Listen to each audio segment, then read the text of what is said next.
প্রিয় দর্শক আসসালামু আলাইকুম। পিলখানা ষড়যন্ত্র এবং তার পরিণতি নিয়ে তৈরি করা সিরিজ ভিডিওর দ্বিতীয় অংশে স্বাগতম।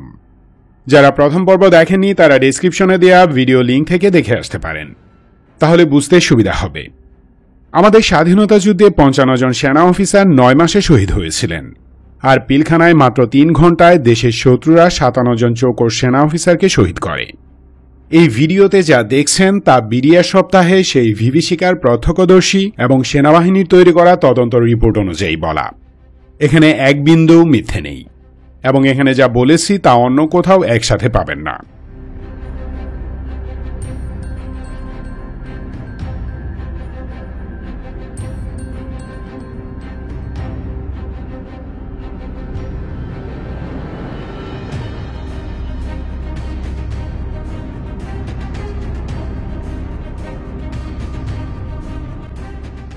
প্রথম পর্বে ২৫ ফেব্রুয়ারি দুপুর ১টা পর্যন্ত পিলখানায় কি ঘটেছে, কিভাবে ঘটেছে তা বলেছি।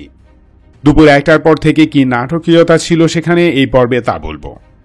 সকাল ৯:৩০ থেকে দুপুর ১টা, এই ৩.৫ ঘন্টা সময়ের মাঝে পূর্ব পরিকল্পনা অনুযায়ী ৫৬ জন অফিসারকে শহীদ করে ঘাতকেরা। ৪ জন অফিসার আত্মগোপনে সক্ষম হন। ওদিকে ১৭ জন সিভিলিয়ানকেও শহীদ করা হয়। এর মাঝে ২ জন আর্মি অফিসারের স্ত্রী, একজন রিটায়ার্ড আর্মি অফিসার এবং ৯ জন বিডিআর সেনাও আছে। এর কয়েকদিন পরে হসপিটালে থাকা অবস্থায় একজন ইমামও শহীদ হন। যাই হোক, সেদিন দুপুর ১টা নাগাদ ৪ জন অফিসার জীবিত ছিলেন। সেই ৪ জনের একজন হলেন লেফটেন্যান্ট কর্নেল সৈয়দ কামরুজ্জামান। তিনি দরবার হলের উত্তর পশ্চিম কোণের টয়লেটে লুকিয়েছিলেন। জোহরের আজানের পর সেখান থেকে বের হয়ে একটি টয়লেটে লুকান। ২ বিডিআর সেনা তাকে সেখান থেকে বের করে নিয়ে যায়। লেফটেন্যান্ট কর্নেল কামরুজ্জামানের সার্ভাইভ করার কাহিনী নিয়ে সম্পূর্ণ আলাদা একটি এপিসোড করব, কারণ এখানে লুকিয়ে আছে বিশাল এক রহস্য।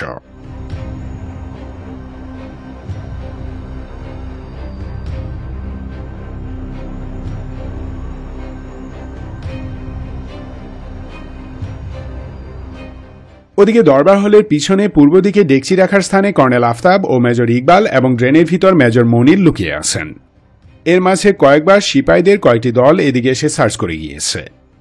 ইতিমধ্যে আসরের সময় হয়ে যায়। আসরের আজানের পর কর্নেল আফতাব ও মেজর ইকবাল গাড়ির শব্দ পান। ডেড নেয়ার জন্য লোকজন আসতে শুরু করে। তারা শুনতে পাচ্ছিলেন গাড়িতে লাশ তোলা হচ্ছে। এ সময় মেজর ইকবাল কর্নেল আফতাবকে ফিসফিস করে বলেন, এখানে বোধহয় থাকা ঠিক হবে না, লাশ নিতে এসে আমাদের জীবিত দেখে মেরে ফেলবে। কিন্তু ফোকর ঘেরা জায়গাটির বাইরে অনেক বিডিআর জওয়ান ঘোরাঘুরি করছে বলে কর্নেল আফতাব বাইরে যেতে নিষেধ করলেন। তবুও মেজর ইকবাল বের হয়ে যাওয়ার সিদ্ধান্ত নেন। ততক্ষণে সন্ধ্যা হয়ে গেছে, কিন্তু মাগরিবের আজানের সময় তিনি বের হতে পারেননি। মোক্ষম সুযোগের অপেক্ষায় রইলেন। ঠিক এশার আজান শুরু হবার সাথে সাথে তিনি বের হয়ে যান। বের হবার সময় দেখছি শাড়ির কাছে রাখা একটি মাটির ঝুড়ি হাতে নিয়ে ফোকর ঘেরা স্থান থেকে ওয়ালের উপরের মসকিটো নেট ভেঙে বাইরে বের হন। বাইরে পড়েই তিনি গাছের গোড়া থেকে মাটি তুলতে লাগলেন ছুরিতে। কেউ তাকে দেখছে কিনা সেটাও খেয়াল করলেন। ব্র্যাঙ্ক, ইনসিগনিয়া, নেম প্লেট ইত্যাদি বেরোনোর আগেই খুলে ফেলে দেন। ঝুড়িতে অল্প কিছু মাটি নিয়ে কিছু দূর যেতেই একজন সিপাহী তাকে ডেকে জিজ্ঞেস করল, কে রে? মেজর ইকবাল বলেন, আমি জহির, বালু আনতে যাইতেছি। এই বলে তিনি দরবার হলের পূর্ব দিকে হাঁটা ধরেন। সেখান থেকে ঘুরে উত্তর দিকে যাওয়ার সময় কয়েকটি টহল দল তাকে আটকায়। তাদের কাছেও একই কথা বলে পার পান তিনি। মেজর ইকবালের টার্গেট পূর্ব পরিচিত এক ম্যাসওয়েটার জাহিদের বাসায় যাওয়া। কিন্তু সেখানে গিয়ে তিনি দেখেন যে বিডিআর সেনারা জাহিদের বাসায় তল্লাশি চালাচ্ছে। তাই তিনি সোজা উল্টো পথে রাইফেলস বিল্ডিংয়ে উঠে দোতলায় স্টেজের নিচে আশ্রয় নেন। মেজর ইকবাল ২৬ ফেব্রুয়ারি বিকেলে উদ্ধার পাওয়ার আগ পর্যন্ত সেখানেই ছিলেন। ওদিকে কর্নেল আফতাব ডেকচি রাখার স্থানেই লুকিয়েছিলেন। সেখান থেকে তার মৃতদেহ উদ্ধার করা হয় এবং মেজর ইকবাল পরে জানতে পারেন যে কর্নেল আফতাব ২৫ তারিখ রাত ১টা পর্যন্ত বেঁচে ছিলেন। খুনিদের একটি দল পুরো পিলখানা খুঁজে খুঁজে বেঁচে যাওয়া অফিসারদের হত্যা করে। সেই সার্চ কিলিংয়ের সময় কর্নেল আফতাব শহীদ হন।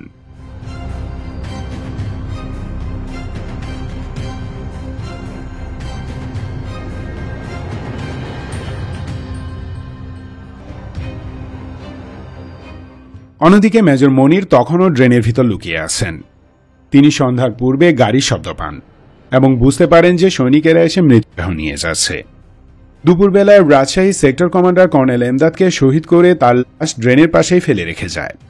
আর তখনই মেজর মনিরুল আলম ড্রেনের ভিতর থেকে কর্নেল এমদাদের মাথার একাংশ দেখে চিনতে পেরেছিলেন। যাই হোক, রাতেও লাইটের আলোয় তিনি কর্নেল এমদাদকে দেখতে পাচ্ছিলেন। মেজর মনির দেখলেন লাশ নিতে আসা সেনারা কর্নেল এমদাদের হাত ঘড়িটা খুলে নিল। সে সময় একজন সৈনিক বলল, স্যার খুব ভালো লোক ছিলেন। এই কথা শুনে আরেকজন বলল, তুই বেশি বুঝিস। যাই হোক, লাশগুলো নিয়ে যাবার কিছুক্ষণ পর রক্তের দাগ ধুয়ে ফেলার জন্য এনসিওদেরকে ডেকে আনা হয়। তারা রক্তের দাগ ধোয়া পানি ড্রেনে নিয়ে ফেলে।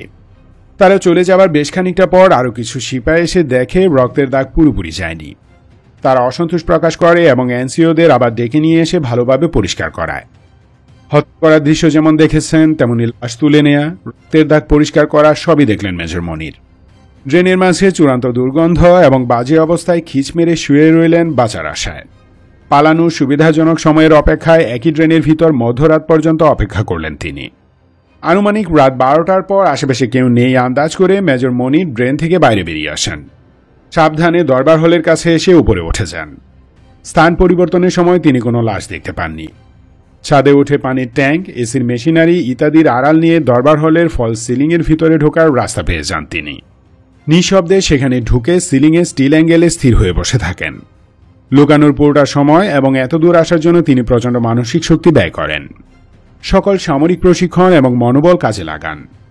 দরবার হলে রাতে 20-30 জন বিডিআ সেনার উপস্থিতি আন্দাজ করেন তিনি। সারা রাত মেজর মনির তাদের কথাবার্তা শুনতে পান। বরিশালের আঞ্চলিক ভাষায় কোনো এক সিপাই মোবাইলে বলছিল, সিচুয়েশন কন্ট্রোলে আছে। এদিকে এর মাঝে শহীদ নামটি বারবার শোনা যায়। রাত 1টার দিকে একজন বলে ওঠে, 15টারে মাঠে আসলাম, মরছে 60-70টা, আরও কয়েকটা রাখা উচিত ছিল। ডিজি ম্যাডাম অর্থাৎ মেজর জেনারেল শাকিল আহমেদের স্ত্রীকে নিয়ে খুবই অশ্লীল ভাষায় মন্তব্য শোনা যায়। সম্ভবত এই মন্তব্য করছিল সেই সিপাই যে ডিজি ম্যাডামের উপর অত্যাচার করেছিল। 25 তারিখ রাতে দরবার হলে কোনো মন্ত্রী মিনিস্টার বা সরকারি আলোচক আসেনি। পরদিন সকালে 5 নং গেটের কাছে মন্ত্রী এবং সাংবাদিকদের উপস্থিতি টের পান তিনি। দিনে এবং রাতের বেলা মাইকে সৈনিকদের উত্তেজিত করার জন্য বিভিন্ন ঘোষণা দেয়া হয়। বিডিআরের গানও বাজায় তারা। ঘাতকেরা আশেপাশের সিভিলিয়ানদের মাইকের মাধ্যমে জানায় যে আপনারা সেনাবাহিনীকে আশ্রয় দিবেন না, তাদেরকে পিলখানার দিকে আসতেও দিবেন না। আমাদের হাতে যা আছে তা দিয়ে 6 মাস যুদ্ধ করা যাবে। ভয় দেখানোর জন্য এরকম ঘোষণা দেয় তারা। 26 ফেব্রুয়ারি দুপুরের দিকে দরবার হলে উপজাতি ভাষায় দুজনকে কথা বলতে শোনেন মেজর মনির। এরই মাঝে তিনি ফলস সিলিংয়ের ভিতরই অ্যাঙ্গেল ধরে কয়েকবার স্থান পরিবর্তন করেন, যাতে নিচে সৈনিকেরা তার উপস্থিতি টের না পায়। 26 ফেব্রুয়ারি আনুমানিক সকাল 10টায় বাইরে বেশ কিছু গোলাগুলি হয়। মেজর মনির মনে করেন বাইরে সেনাবাহিনীর সাথে গোলাগুলি হচ্ছে, তাই তিনি সেখান থেকে পালানোর প্ল্যান করেন এবং সিলিং থেকে বের হয়ে পূর্ব দিক দিয়ে মাটিতে নেমে এসে ক্রল করে পিলখানার পুকুর পর্যন্ত পৌঁছে যান। কিন্তু পরিস্থিতি অনুকূলে নয় বুঝতে পেরে আবার ফিরে এসে সিলিংয়ের ভিতর ঢোকেন তিনি। অ্যাট আফটারনুন অর্থাৎ দুপুরের পর ওনার মনে হয়েছে ঘাতকেরা মন্ত্রী বা গুরুত্বপূর্ণ র্যাঙ্কের কারোর সাথে কথা বলছে। অবশেষে মেজর মনির বিকেল 5:30 উদ্ধার পান। শেষ হয় তার দুর্বিষহ সার্ভাইভাল।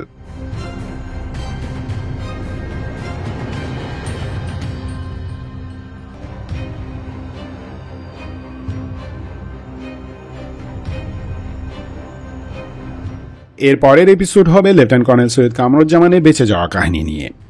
সেই কাহিনীতে অনেক ঘাপলা, আমরা সেসব ঘাপলা একদম প্রমাণ করে দেখাবো।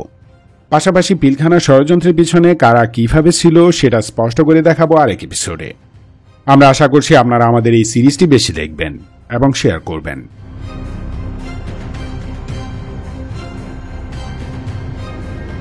ধন্যবাদ ভিডিওটি দেখার জন্য। সতর্ক ও সুস্থ থাকুন। দেশের শত্রু আওয়ামী লীগকে নির্মূল করুন। বাংলাদেশ চিরজীবী হোক।